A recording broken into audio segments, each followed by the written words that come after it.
안녕하세요, 가차입니다. 7월 4일 금요일 국내 시장이 마감되었습니다. 자, 어제 시장 흐름은 굉장히 좋았었다면 오늘은 주말을 앞둔 시점에서 코스피는 2%의 급락이 났습니다. 그래서 보시는 것처럼 오전장하고 오후장 모두 별다른 반등이 한 차례도 나오지 않았습니다. 하지만 그렇다고 해서 외국인의 수급은 그렇게 나쁘지 않았었거든요. 그래서 전반적인 여러가지 상황들에 대해서 그거는 조금 뒤에서 말씀드릴게요. 그래서 코스피는 2% 급락과 함께 오늘 3054포인트에서 마무리되었고, 코스닥도 2.2% 급락이 있었고 775포인트에서 마무리되었습니다.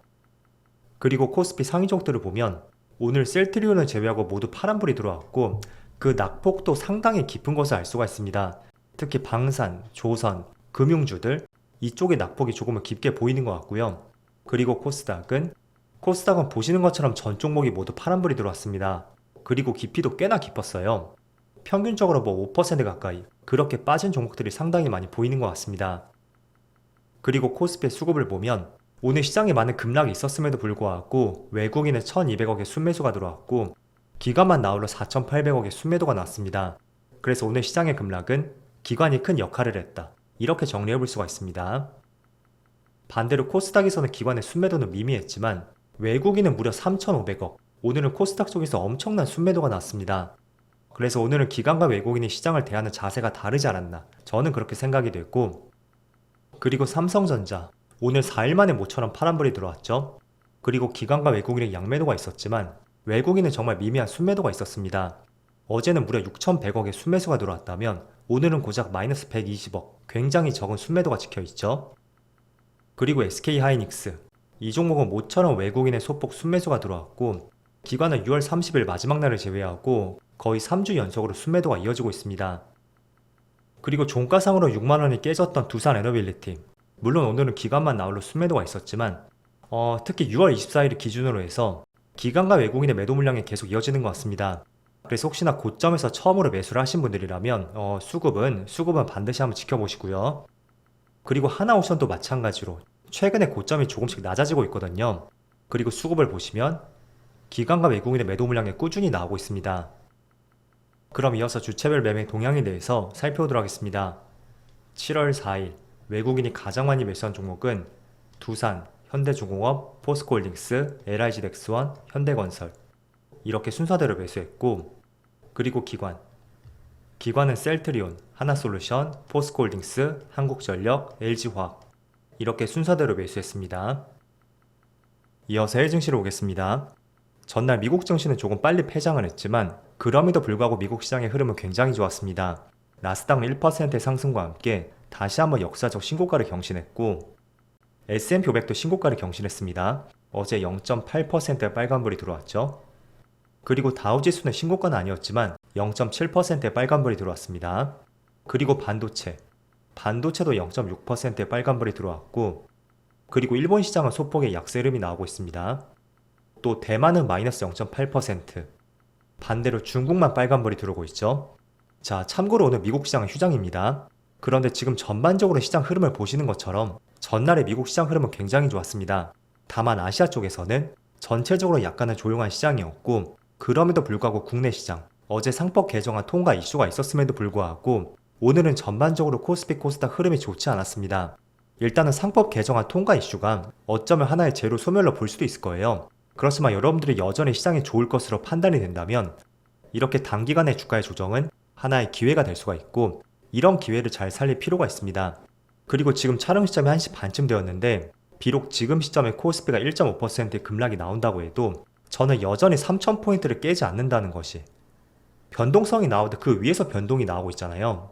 이런 부분을 상당히 긍정적으로 보고 있거든요. 결국은 3000포인트에서 머무는 시간이 많아진다는 것은 이제는 그 가격이 합리적일 수가 있다, 이렇게 생각이 바뀔 수가 있습니다.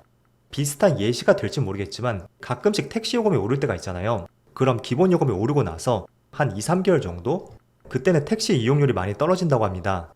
하지만 그 시점이 지나고 나면 다시 이용률이 정상으로 돌아온다고 해요. 그래서 그런 관점과 비슷하게 저는 생각이 되고, 결국은 3000포인트 위에서 변동이 있다고 해도 머무는 시간이 3000포인트 위에서 많아진다면 모두가 이제 코스피는 3000포인트 이상에서 거래가 될 수 있는 합리적인 수준이다, 이렇게 해석을 할 수가 있다는 거죠. 그래서 그런 관점으로 지금 시장을 보시면 좋을 것 같고, 다만 지금 3120포인트 정도 되죠. 이 위치에서는 몇 차례 매물대가 형성이 되었습니다. 오늘까지 세 번째예요. 그래서 3000포인트가 깨지지 않는 선에서 만약에 다시 한번 3120포인트까지 올라온다면 그때는 또 시장의 변동성이 생길 수도 있으니까 지금으로서는 시장을 두 가지로 보시면 좋을 것 같아요. 첫 번째는 변동성이 생긴다고 해도 이게 3000포인트 위에서 계속 형성이 되는지 그거를 꾸준하게 한번 지켜보시고요. 또 두 번째는 만약에 시장에 다시 한번 반등이 나온다면 세 차례 단기 고점으로 형성이 되었던 3120포인트 있죠? 이거를 확실하게 뚫어줄 수 있는지 그런 부분도 살펴볼 필요가 있습니다. 결국에는 확실하게 뚫어준다는 것은 지난 2021년도 고점 여기였죠? 3300포인트 그 위치까지 충분히 향해 갈 수 있는 근거가 될 수도 있으니까 제가 두 가지 짚어드렸었죠? 그런 부분을 계속 한번 생각해 보시면 좋을 것 같습니다. 자, 그리고 최근에 시장이 3000포인트를 넘어 위치해서 확실하게 변동성이 만들어졌잖아요. 하지만 여러분들이 과거 코로나 당시도 한번 지켜보세요. 그때가 사실 코스피 시장에 있어서 가장 시장 흐름이 좋았었던 대표적인 구간이었습니다. 하지만 1400포인트에서 3300까지 올라오는 과정에서 충분히 변동성 구간들이 몇 번 있었고요. 그게 몇 개월간 이어졌었는지 그것도 한번 참조를 해보시면 좋을 것 같습니다. 저는 여러분들이 가장 크게 참조를 해볼 수 있는 것은 2020년 여름쯤에 이 구간이에요.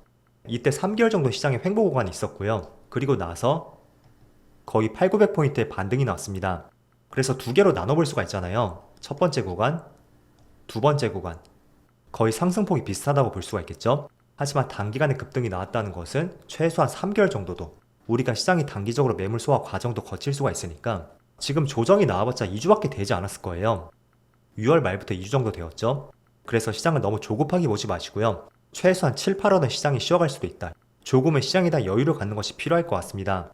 그렇지만 하반기에는 3,500포인트 저는 충분히 그 이상도 갈 수 있다고 생각이 되고 결국은 정부에서 주식시장을 부양하기 위해서 여러가지 긍정적인 정책들을 내놓고 있잖아요.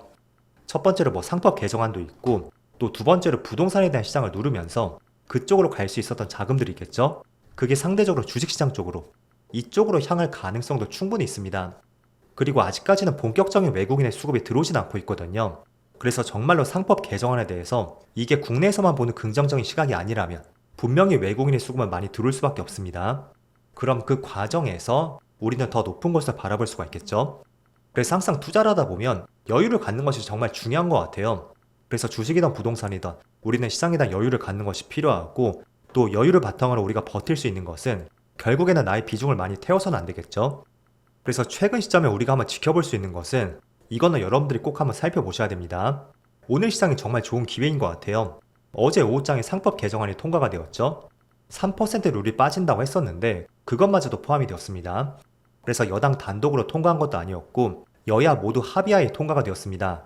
그렇다는 것은 이 상법 개정안에 대해서 더 큰 힘이 실렸다고도 볼 수가 있거든요. 그런데 오늘 시장은 빠지고 있죠. 저는 약간은 재료 소멸 관점으로서 오늘 시장이 낙폭이 나오고 있다고 보고 있습니다. 하지만 그럼에도 불구하고 업종과 종목이 많이 빠지지 않았다든지 하락하는 와중에 덜 빠진 종목이 있다면 그런 업종들은 필히 한번 지켜보시면 좋을 것 같습니다. 저는 대표적으로 보고 있는 것이 바로 저 PBR주, 특히 공기업 종목이에요. 자, 대표적으로 한국전력. 최근에 1차적으로 원전 이슈 때문에 강한 상승이 나왔었고 또 2차 상승에 있어서는 상법 개정안 이슈가 가장 크게 작용을 했습니다. 그리고 오늘도 4% 급등이 나오고 있죠. 그리고 한국가스공사도 마찬가지예요. 지금 11% 급등이 나오고 있습니다. 자, 그런데 최근에 급등이 나왔음에도 불구하고 한국전력은 PBR이 0.5배고요. 한국가스공사는 0.4배가 채 되지 않습니다.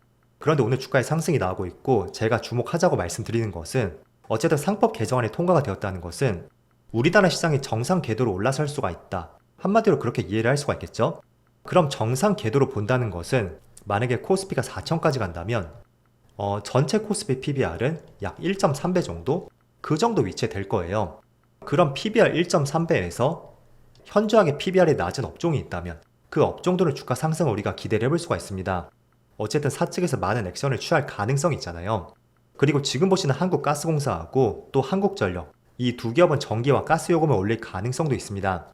제가 한 5년 전인가요? 그때 한국전력을 약 1년 정도 보유했던 적이 있었는데 그때 가장 크게 나왔던 말 중에 하나가 기업 자체는 적자를 보고 있지만 전기요금을 올리지 못한다는 거였어요. 결국은 공기업이었었고 전기요금은 또 민생경제와 연결이 되잖아요. 그렇다 보니까 기업 자체는 적자를 보고 있지만 가격은 올릴 수가 없다. 이런 애매한 상황들이 있었습니다. 그래서 그렇다 보니까 지금 공기업들의 PBR을 보더라도 0.5배 밑에가 굉장히 수두룩하다는 거죠. 하지만 이번에 상법 개정안이 통과됨에 따라서 만약에 정부에서 전기요금을 올리지 않는다면 배임죄로 또 고소를 할 수 있는 명분이 생길 수도 있다는 거죠. 그래서 그런 부분 때문인지 한국가스공사하고 한국전력의 흐름이 굉장히 좋다는 것을 볼 수가 있고, 최근에 많은 상승이 나왔음에도 불구하고 지금 두 기업의 평균 PBR이 0.5배가 채 되지 않는다는 것도 굉장히 긍정적인 요소로 작용이 되는 것 같습니다. 그리고 참고로 코스피가 4천까지 간다면 PBR은 1.3배라고 말씀드렸습니다. 때문에 PBR이 1.0을 밑돈다는 것은 한번 우리가 주목할 수 있는 기업이 될 수 있다, 그렇게 볼 수가 있다는 거죠. 그래서 대표적인 저PBR주, 또 공기업 내에서 그런 기업들을 많이 찾아보시는 것도 중요할 것 같고, 또 태양광 관련주들, 이쪽도 저는 한번 주목을 해볼 필요가 있는 것 같습니다. 어쨌든 전날에 트럼프의 세액공제가 미국의 하원도 통과를 했었고, 그럼에도 불구하고 상승이 나온다는 것은 결국은 세액공제 범위가 줄어든다고 해도 성장성이 더 크다고 볼 수도 있다는 거죠.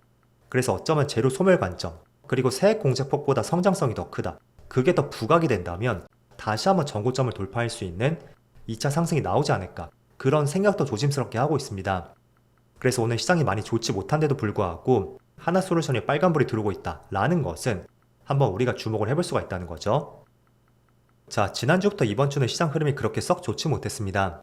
하지만 제가 중반부에 여유를 갖자고 말씀을 드린 대로 더 높은 상승을 위한 조정 과정으로서 지금의 시장을 바라보시면 좋을 것 같고요. 또 다음 주에는 굵직한 이슈가 두 가지가 있습니다. 일단은 다음 주 화요일 아침입니다. 그때 삼성전자의 잠정 실적 발표가 있고요. 또 현지 시간으로 같은 7월 8일 날, 그렇다면 수요일 아침쯤이 되겠죠. 그때는 미국의 상호관세 유예 마지막 시한입니다. 때문에 그 안에 국내 시장에 어떤 합의가 나올진 모르겠지만 어쨌든 미국에서 발표했었던 상호관세 유예 만료 시점, 그거는 다음 주 수요일 아침 시간이니까 이러한 일정들도 잘 체크해 보시면서 지금의 시장을 바라보시면 좋을 것 같습니다. 그럼 이번 한 주도 정말 고생 많으셨고요. 저는 다음 주 월요일 영상에서 다시 찾아뵙도록 하겠습니다. 모두 즐거운 주말 되세요. 감사합니다.